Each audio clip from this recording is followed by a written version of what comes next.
Boa noite, meus irmãos. Meu nome é Ayrton Monteiro e estou gravando o curso básico de Umbanda do médium Leonardo Montes. Hoje, capítulo 44. Outras linhas de Umbanda. As linhas apresentadas durante esse estudo são aquelas com as quais trabalhamos em nossa casa, mas elas não são as únicas. Existem também as linhas dos malandros, dos mineiros, dos marinheiros, boiadeiros, Exus mirins, linha d'água, etc. Cada terreiro atuará com as linhas necessárias ao desempenho de suas funções. As linhas de um terreiro. Muitas pessoas já me perguntaram: por que vocês não trabalham, por exemplo, com boiadeiros?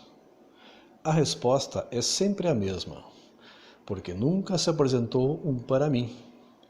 Eu sempre tive largo contato com as linhas dos caboclos, dos pretos velhos, em todos os terreiros que já visitei ou que já trabalhei, de modo que estas linhas se apresentaram para mim como as linhas mestras do meu trabalho na religião. Contudo, será assim com todas as pessoas? Certamente não. Existem médios que desde cedo vão desenvolver a afinidade com a linha dos baianos, por exemplo, e que terão como guia-chefe um baiano, e todo o seu trabalho será dando prioridade a esta linha. Então, afinal de contas, o que determina as linhas de um terreiro? Essencialmente, a tarefa a ser desempenhada por aquela casa. Imagina um determinado hospital numa cidade grande. Ele certamente não possui todas as modalidades médicas existentes no mundo, mas deve possuir pelo menos aquelas modalidades necessárias para atender às demandas das pessoas daquela localidade. Noutro ponto da cidade, pode haver um outro hospital que tenha modalidades médicas em comum com o primeiro hospital, mas que se diferencia por possuir outras que o primeiro não possui, e que são adaptadas, por sua vez, às necessidades das pessoas do local em que se encontra. É por um sistema semelhante que cada terreiro se estrutura para atender às necessidades da localidade onde está inserido. Por isso, os terreiros não são, e não precisam ser, todos iguais, quer no que se refere ao culto, quer no que se refere às linhas de trabalho. Equipe espiritual. Quando um médium reencarna, ficam do outro lado as entidades que formam ou que formaram a sua equipe espiritual de trabalho, isto é, a equipe espiritual que atuará através da sua mediunidade em conformidade com a tarefa que ele executará na Terra.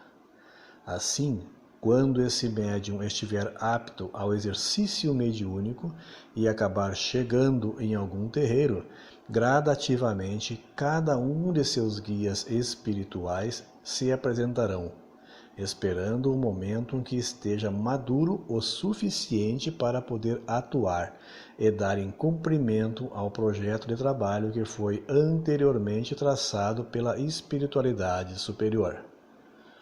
É por essa razão que o compromisso mediúnico é uma das coisas mais importantes na vida de alguém. Contudo, abordaremos esse assunto mais tarde. Por enquanto, o que importa saber é que as linhas espirituais que atuarão através de um médium, quase sempre, já estão definidas antes da sua encarnação. Porém, dependendo da extensão do trabalho realizado, novas linhas podem se apresentar, se assim for necessário. Contudo, justamente por esse planejamento anterior, onde cada médium já tem muito bem definido quais linhas atuarão através de si, muitos sentem enormes dificuldades se forem submetidos a um desenvolvimento com a linha com a qual não possui essa ligação prévia. Muitos médiuns novatos se mostram ansiosos para experimentar a energia de diferentes linhas, pois querem saber como será, o que perceberão, como ocorrerá a incorporação, etc. É um desejo natural. Contudo, tenho aprendido com os guias que menos é mais. Em todas as casas que já estive, onde se trabalhavam com muitas linhas, observei o mesmo fenômeno. Mistura na forma com que as entidades se apresentam. O médium incorpora, mas você não sabe que linha ele incorporou, pois passa a agir e a falar com formas próprias de outras linhas. Exemplo, incorpora um baiano que fala ixi e que às vezes brada, enquanto incorpora um caboclo com sotaque de baiano e que fala axé. O que acontece? Isto é animismo? Isto é mistificação? Na verdade, creio que seja falta do que denomino como amplitude mental. Incorporar uma entidade com sua própria personalidade, trejeito e preferências é uma senhora tarefa para o cérebro humano que abrigará, durante o transe, duas personalidades diferentes, a do médium e a do guia. Creio que se um dia houver um estudo cerebral com mapeamento neural em pessoas antes e depois do desenvolvimento mediúnico, se perceberá que a estrutura do cérebro se modifica, pois para dar guarida às personalidades diferentes, creio eu, o cérebro chega a modificar estruturas, facilitando o transe mediúnico. Contudo, ainda somos espíritos em início de jornada evolutiva, muito distantes do fim dessa caminhada. Nossa amplitude mental e nossa plasticidade cerebral são severamente limitadas, de modo que nunca vi um único caso em que um médium incorporasse mais de 7 linhas e conseguisse o mesmo desempenho em todas elas. Pelo contrário, vejo médiuns incorporarem bem 2, 3 linhas de trabalho, ao passo que incorporam mais ou menos outras 2 ou 3 linhas e se passam de 7 entidades. O resultado quase sempre é uma miscelânea não identificável de personalidades que se misturam e se perpassam umas às outras. E comigo não é diferente. A concepção de que o médium na Umbanda deve incorporar todas as linhas, na verdade, é bastante recente.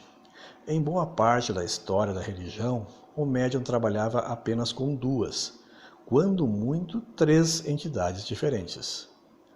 Assim, embora compreensível o desejo dos médiuns em incorporarem outras linhas que não sejam as que trabalham frequentemente, eu sempre lhes digo: mais é menos. Pôr o guia para trabalhar. É comum ouvirmos que o médium precisa desenvolver tal linha porque o guia precisa trabalhar. E enquanto o médium não desenvolve, o que o guia fica fazendo? Jogando dominó em Aruanda? É uma infantilidade pensar que os guias só atuam quando estamos incorporados. Pelo contrário, eles possuem imensos afazeres no mundo espiritual. Estão quase sempre ocupados, de modo que incorporar em um médium para atender é apenas uma face do trabalho espiritual da entidade, e não todo o trabalho que ela executa. Assim, desenvolvimento mediúnico não é um movimento que deve ser pensado no sentido de colocar o guia para trabalhar, mas ao contrário, é onde se coloca o médium para trabalhar. Conclusão. Como dito no início do texto, cada médium tem sua equipe espiritual e se ligará mais particularmente a uma ou a outra linha de trabalho. Não há nada de errado nisso. Não importa se sua ligação se dá mais diretamente com um preto velho ou com um Exu. Importa que incorpore bem, que ele seja o que for e consiga fazer um bom trabalho. Aqui encerro o capítulo 44. Até a próxima. Obrigado a todos.